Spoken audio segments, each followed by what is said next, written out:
मध्य प्रदेश के इस महा उपचुनाव में सबसे ज्यादा लोगों की नजरें जो है वो ग्वालियर चंबल संभाग पे टिकी हुई है। मध्य प्रदेश में गृह मंत्री नरोत्तम मिश्रा इस वक्त हमारे साथ मौजूद है।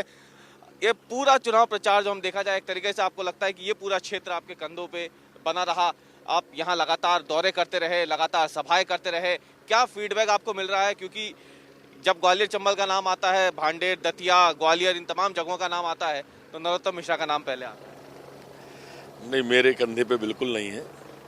मैं एक साधारण कार्यकर्ता ही हूँ और कार्यकर्ता की ही भूमिका निभा रहा हूँ। गिलहरी की भूमिका से ज़्यादा मेरी नहीं है।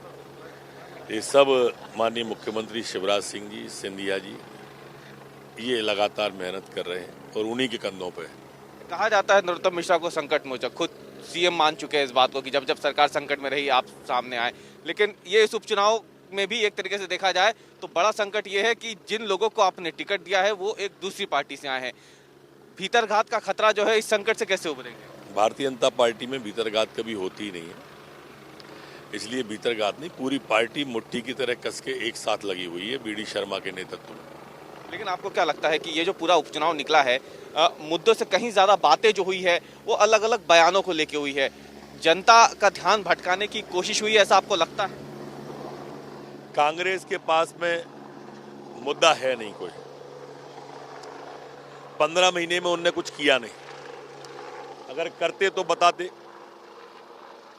इसलिए उन्होंने प्रारंभ से ही इस तरह के बयान दिए कि मुद्दों पर चर्चा न हो, जैसे गद्दार, जैसे पैरों की धूल, जैसे आइटम, जैसे भूखा नंगा। हर 3 दिन में वो एक इस तरह का स्लोगन देते थे कि 2-3 दिन तक उसकी चर्चा होती रहती थी। होना ये चाहिए था, वो 15 महीने की अपनी उपलब्धियां बताते, हम 15 साल की बताते, जनता जिसको पसंद करती उसको चुनती। लेकिन चूंकि इनने 15 महीने कुछ किया ही नहीं भ्रष्टाचार के अलावा, अब भ्रष्टाचार को कैसे बताते? एक बात जो लगातार देखने में आ रही हुई है कि जो लोग कांग्रेस से भाजपा में आए हैं, जब वो चुनाव प्रचार के लिए जा रहे हैं, अपने लिए वोट मांग रहे हैं, तो उनकी जुबान बार बार फिसल जा रही है और वो कमल की जगह पंजे पे ही वोट मांग रहे हैं। कल ज्योतिरादित्य सिंधिया के साथ भी यही हुआ। नहीं, वोट नहीं मांगा उन्होंने, बातचीत की जो स्वीकृति थी उसमें व्यवधान आया है। इसको ऐसे नहीं कह सकते, ये तो सभी के साथ हो सकता है। ये तो मानव की जवान है, हाड़ मास की तो बनी। आप अंतिम 5 दिनों में अगर हम देखें, जो रोड शो हुए हैं, जो भीड़ उमड़ी है, वो क्या इशारा करते हैं? सुपड़ा साफ है, कांग्रेस का पत्ते की तरह उड़ रही है, आप परिणाम देख लेना।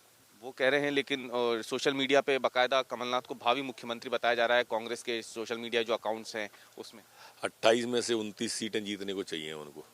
ऐसा सुना है आपने सरकार बनाने को? 2505 29 कह रहे हैं वो।